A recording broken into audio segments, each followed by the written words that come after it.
So, Mr. Ebanks, thank you for welcoming us into your home. You Pleasure. look fabulous. You don't look like you're aging at all. What's happening?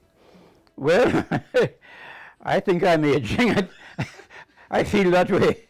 Might not look that way, but I feel that way. But the years have rolled on since Ardenne and now many years of retirement. So quite some years have rolled on.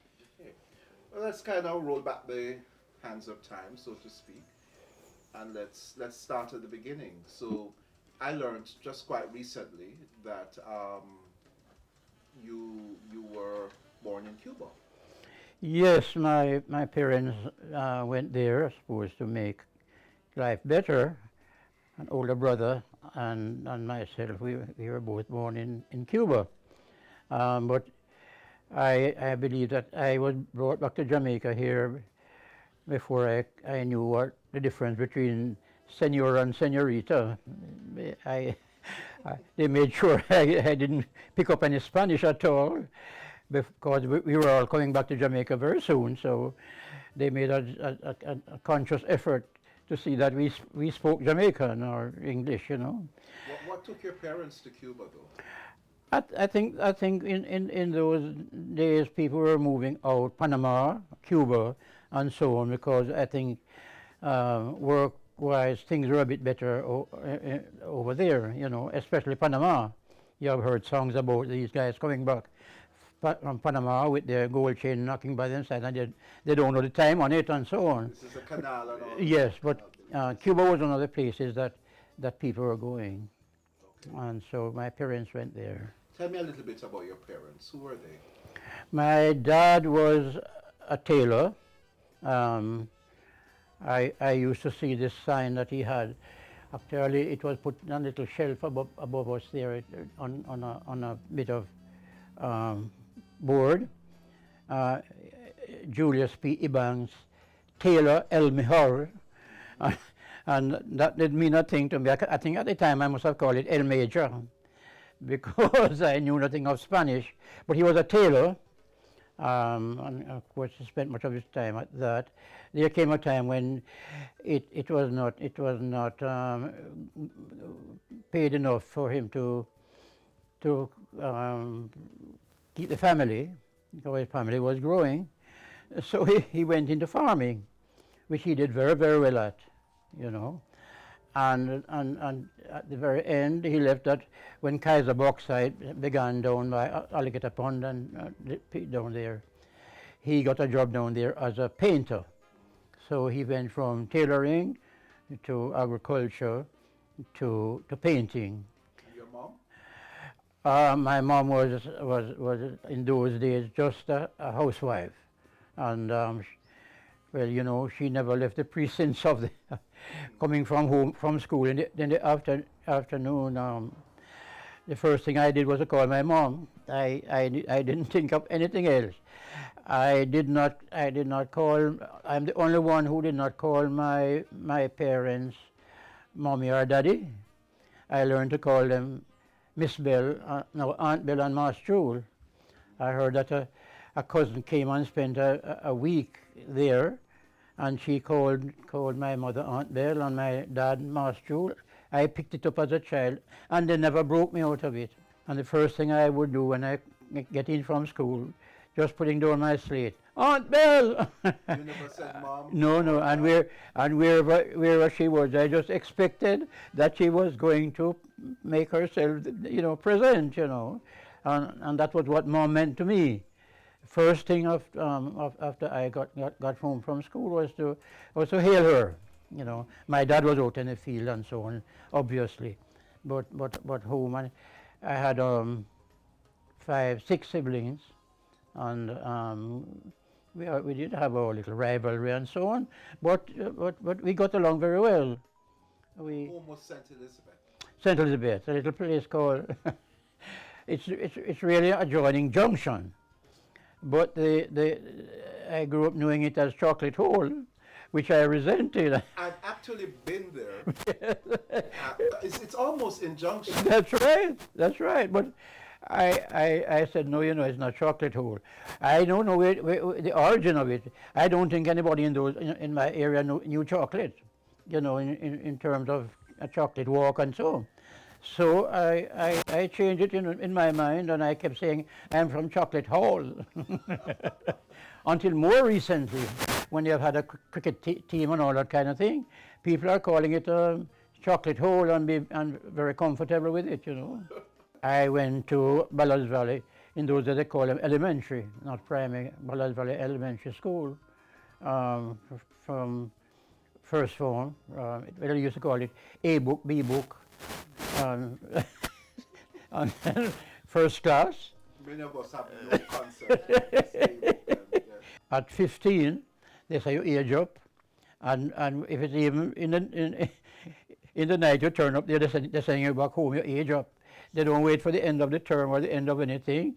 The day you reach 15, you're asked not to return. Of course, a number of the guys couldn't wait for it to happen. Those who were doing well, they were asked to stay back by the teacher and by home to do extra classes, to do the first, second, and third Jamaica local examinations, which were the big thing outside of the high school. Not many persons could afford high school in those days. So the other alternative was to do the Jamaica local examinations, which qualified you for getting into nursing, Jamaica School of Agriculture, MICO, the training colleges like Bethlehem and Shorewood and so on. So I started, well, I should have started after school to stay in, and the teacher would give us extra classes. The first evening I didn't stay. I went home went out to play ball with the boys who weren't interested in that part of it. So I went home and my mom said, "What happened? You haven't stayed back?" I said, "Teacher wasn't there." So second afternoon, evening, I didn't stay back either. Mother said, "So what happened?" Teacher wasn't there, and she said, "I have to go down to go find out what is happening." My mom wasn't even paying for the extra classes. This is something the teacher was doing free of cost, but she's going to take him to task for not being there. So I said, because I know what would happen if you go down there and hear that the teacher was there. So I said, I think he's going to be there tomorrow though. So I don't think you have to go. So I went down. I stayed back, and then I continued studies and did the first Jamaica local examination and passed it. Matter of fact, just two of us from the school, and the teacher was a little reluctant to send me up in the first place, but I was one of the two persons who passed it. And what happened after that? I did it second year. I failed. I failed the second year for reasons that anyway. But I repeated the second year and passed it. Then I did third year and passed, and of course that qualified you for a little interim position in the school system as a probationer, and I got a post as a probationer. It was a temporary position. I was getting £100 a year. You don't know anything about those pound days. Anyway, the pound was the big money, and I was getting £100 a year. I worked at that for a couple of years, and then took the MICO entrance. It was more a selection than an examination. They took out about 30 students. I wasn't among them, and I went back a second time, and I was successful and spent 3 years in MICO. Okay. Mhm. MICO. Yeah. How was that? Very good, very good. The MICO was the place, very strict. I learned a lot from MICO. I was involved in all of their activities. I played cricket. Incidentally, I had one outing there at Savannah Park. I opened the bowling for MICO in a Evelyn Cup finals. Yes, and one end at the Savannah Park. I was involved in student Christian movement. I was chapel monitor and so on. I also represented them in table tennis. I didn't know table tennis until I went to Jamaica. I didn't know what a table tennis ball looked like or a table tennis racket. And I ended up by third year, being a member of the college team. It's either that I was very good or that team was very poor, but I prefer to think that I learned the game fast. Was very interested in it, and I did very well at it. So you did Michael, and then your first job. At the end of yes, at the end of my third year in my co after graduation, Miss Olson told me, well, I think I worshipped at High Holborn Street Church of God, and so they knew I was at Michael, the persons from the board and so on. And on leaving Michael, I was given a position on the staff of Ardenne. That was in 1956. Okay. So my first stint with Ardenne was for 2 years, 56 and 57, and after which I went to Anderson University. I can't say I particularly enjoyed my Anderson years. Um, Notwithstanding the Church of God background and so on, I think there's a bit of racism there, and you have to look askance at their girls and all that kind of thing. And I didn't think that it fitted very well with what they were preaching, And so in a way, I had some reservations. I knew a couple of persons from Jamaica who, after they went to Anderson, after a year they transferred to Howard or some other place. But I stuck it out and graduated. I did English and sociology. I did a double major, English and sociology. Um, when I when I graduated, or was about to graduate, Mr. Olson actually wrote me and told me that there was no vacancy at Olson for me. In as much as I left there to go to Anderson. But I said, no problem, I'll come home, and I've been away from home for 4 years. I'll go down back in the country and stay some Back to Chocolate Hole. back to Chocolate Hole and stay with my parents until something turns up. By about October or so, I saw an ad in the Gleaner, classified, that Clarendon College needed a host of teachers. So I applied and went down there for the interview, and the principal, Mr. Stewart, said, yes, we'll take you.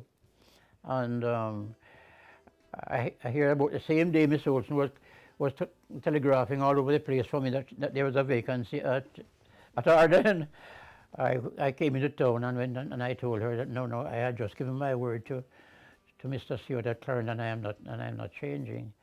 So I spent Annette was a part of this because that's where I met her. That was from 61 to 63. 61 to 63.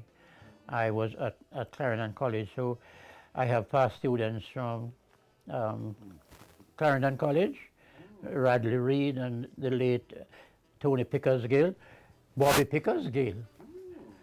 Bobby was the person who took my suitcase from down the staff room up to the hall that I was staying. So I said in my mind, he was supposed to have been Minister of Transport from those days until the principal asked the big sixth form student to carry my suitcase up to the hall of residence. So I enjoyed my years at Clarendon College. It's up in the hills, right? Up in the hills, yes, and it was a boarding situation then, which it isn't now, and it was very good. You had to do supervision of the students in the evening when they were doing their preparations and so on. Quite a nice setting. You weren't allowed to see any of the girls at Anderson, but you got to Clarendon College That's right. and you met Annette. Yes, You fell in love. So quite. tell us all about that. And we What happened? What hit you? well, Cupid's arrow. no, well, I was there, and then I never had an attachment at the time, and she came on, and we started talking, and we were both in the English department, and we sooner or later got to be liking each other, and we stayed there until she got a scholarship to go to the university, and I at that time Miss Olson called me again and said, we have a position ready for you for September. So she and I left Clarendon College about the same time. She to the university, and I at Ardenne. So, and it was the reason why you left Clarendon Clarendon, College.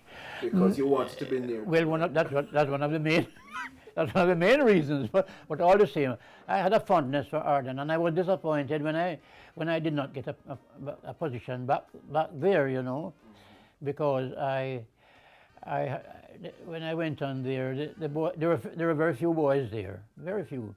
Ardenne was small at the time in '56. As a matter of fact, one of the rooms of the stage of the hall there accommodated a sixth form. So you know they were very small. The boys never even had PE on their timetable, and I said, how is this going? Of course, the girls had PE, but the PE teacher spent her time on the sideline there with an umbrella over her head, while the girls were doing their little thing out there.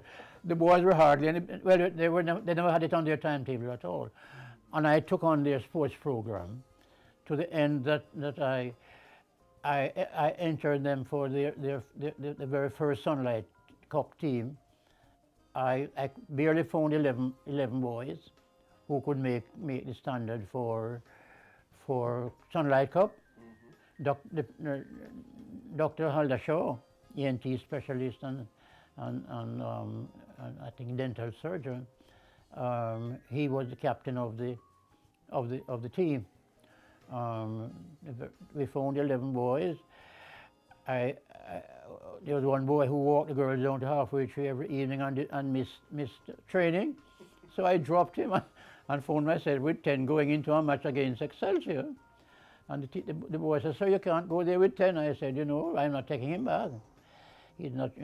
And they said, there's a little boy down in second form, you know, sir, who played Matcham Cup in that time. In those days, the elementary school played Matcham Cup. Right. So the little boy is good. And I went down there and said, listen, I want you to play for us. He wore short shorts at the time to school. You know, he hadn't reached long pants yet. So I said, I want you to. I said, sir, the Saturday bat is too tall. I said, I'll go and get you a bat. And I had to go and buy him a bat that suited his size. And we went and played against Excelsior that Saturday and beat them. That little boy and his brother had a stand of 70 odd against Excelsior. And he never lost his place on the team. And the guy who was put off never got back on the team. And that youngster eventually made all Sunlight before he left Ardenne. Mm-hmm. So you were always into sports. Always into sports. So let's fast forward, because I remember your passion. It was the Manning Cup. Yes. It was almost like the holy grail for you. Yes. You wanted that. You wanted it so bad. Yes. So tell me, what inspired that? Was it the sportsman-like instincts? Was just... Yeah, well, I think a part of what I got at Michael in terms of involvement in sports and what it did for me, and I think that these youngsters were losing out in that area. As a matter of fact, I was surprised in one staff meeting. At that time, there were only three male members of staff. When I went on there, I found two other gentlemen, and I made the third. You had quite a number of female teachers. We were kind of crowded out of there. But in one staff meeting, one teacher said, how is it that our boys are not taking part in any of these intersecondary sports situations? And Mr. Macmillan, who was the the head male teacher there said, I don't think it'd be fine, right for them at this stage. I'm sure it would have some, you're going to lose, and it's going to be having some serious um, psychological repercussions. I said, it's strange that it's the women on the staff who are putting in a bid for the boys. And as a matter of fact, Mr. Macmillan went on study leave, and I entered the boys for Sunlight Cup. He was livid when he came back, but the boys they have never turned back from, they have not missed an entry in Sunlight Cup from that time until now. Of course, it goes for a different name now, but I think when I went on there, they were contemplating getting into Manning Cup. Right. I didn't have anything to do with that in the initial stages. So I think in '63, they entered, and that was the year when they got their baptism with a 10 love from JC.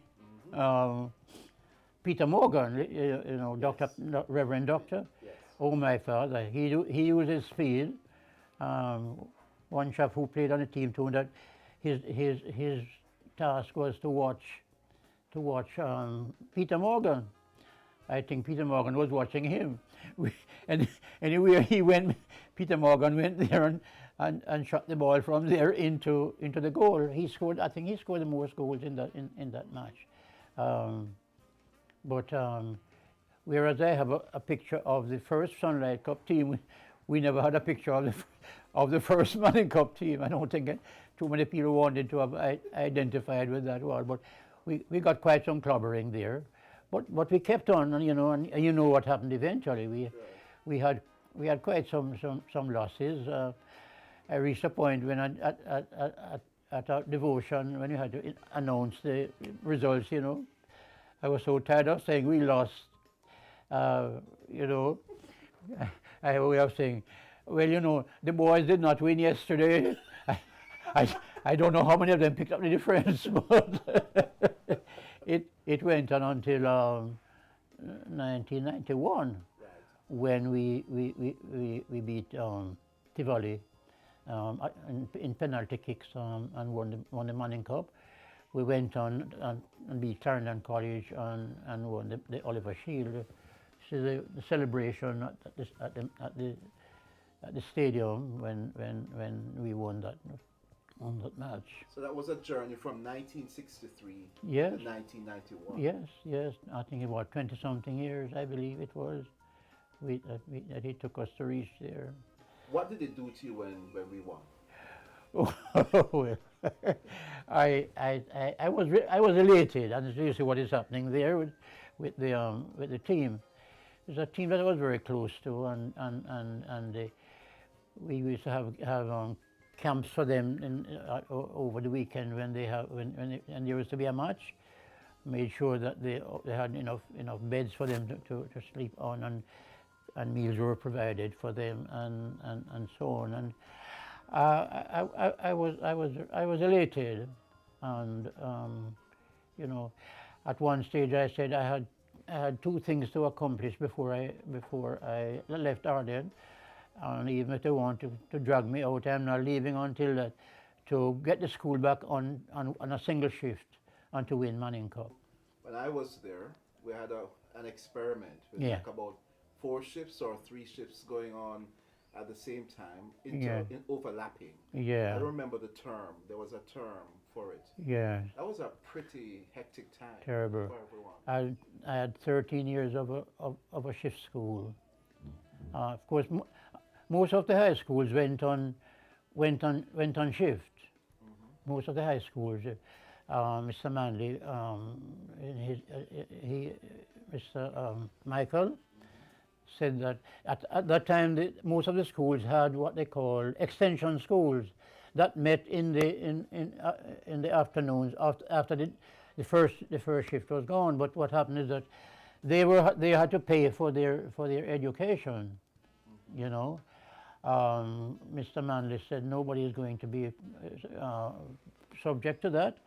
They're going to be integrated into the first school. And at that time, you could hardly get teachers for one shift, and he adds another to it. I don't think it was a popular move. When as a matter of fact, I started my principalship as headmaster of a two-shift situation.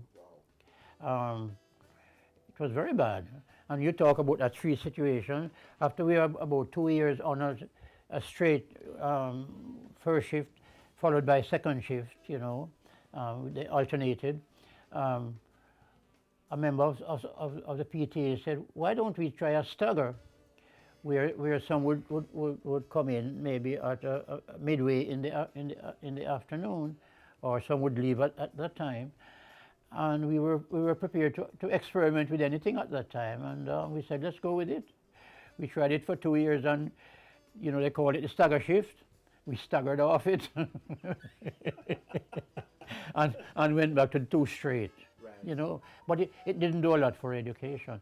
I wish I had a chance to have headed a single shift school. I got about 3 years or 3 to 4 years of a single shift school when we built that 17 classroom block there that they have named the Ebanks block type of thing. But that enabled us to house everybody under one cover. So we went back to a single shift. So you certainly spent many years as a teacher at Ardenne. Yes. And then you made the transition to school management. Yes. How was that for you? I preferred teaching.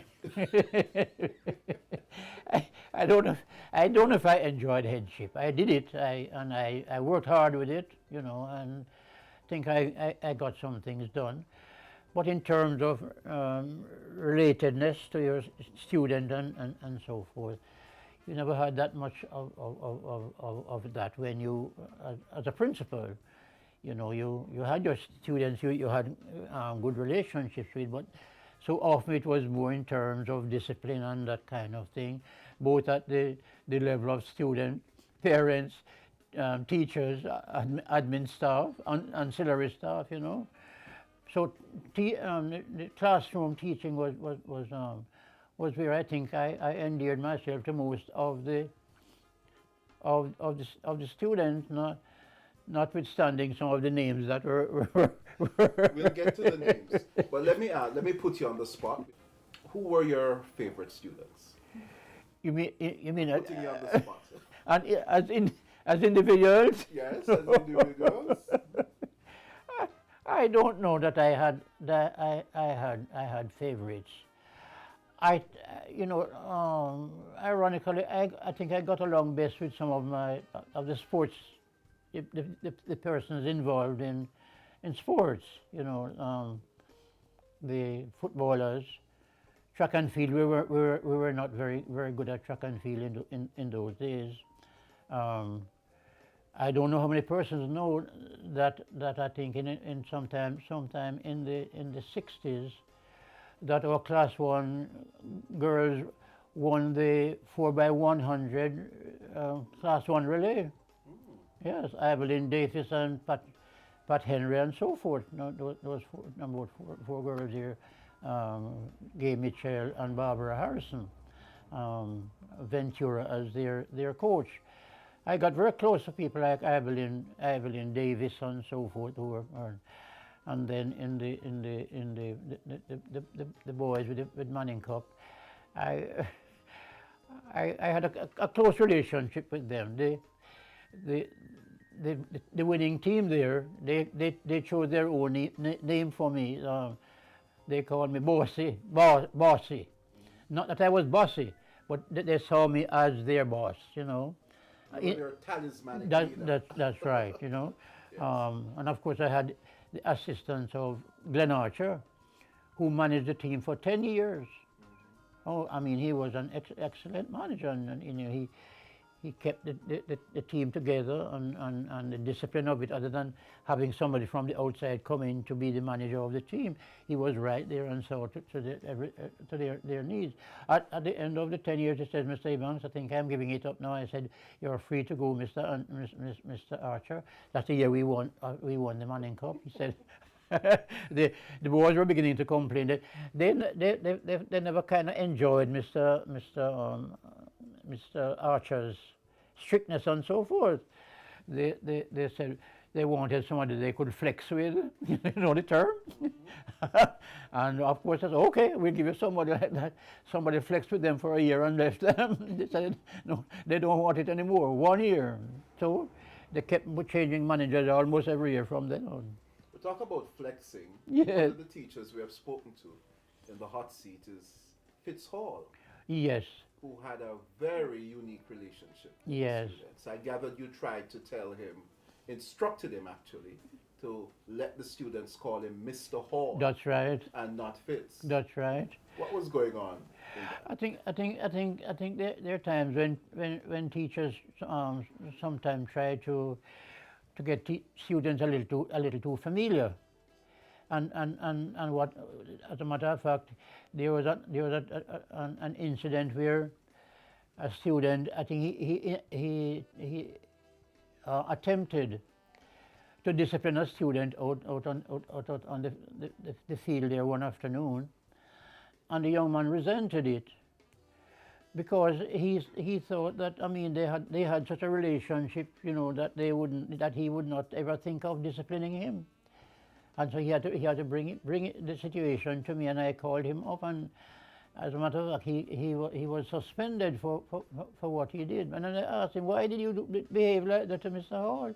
He said, so we know him as Fitzy, you know. And so I had to call Mr. Hall and I said, listen, let this be the end of it. Don't get that familiar with you know. And so he probably remembers that. But it seemed to have worked for him, and he's doing very well now. Yes, but he was a good maths teacher, you know, and he gave them extra time and so on. But the over familiarity I couldn't live with. And you skillfully dodged the question of your favorite students. Let me talk about another student. So we talked in the hot seat, I think, last week with Devon Pele Harris. Yes. And Devon made an international public apology for throwing the 800 meter and the 1500 meter run at the champs because of just stuff in his head. Did he ever speak to you about his challenge with that race and running? No, he never did. What he spoke about was that he was a very talented little footballer to the extent that they called him Pele, but he never played for the school. I think he said he had some run in there with the PE teacher, you know, and I don't think he could have even afforded a pair of football boots or something like that. So it kind of frustrated his interest in it. So he never followed up like like the others. But he could have been an outstanding footballer at Ardenne, you know.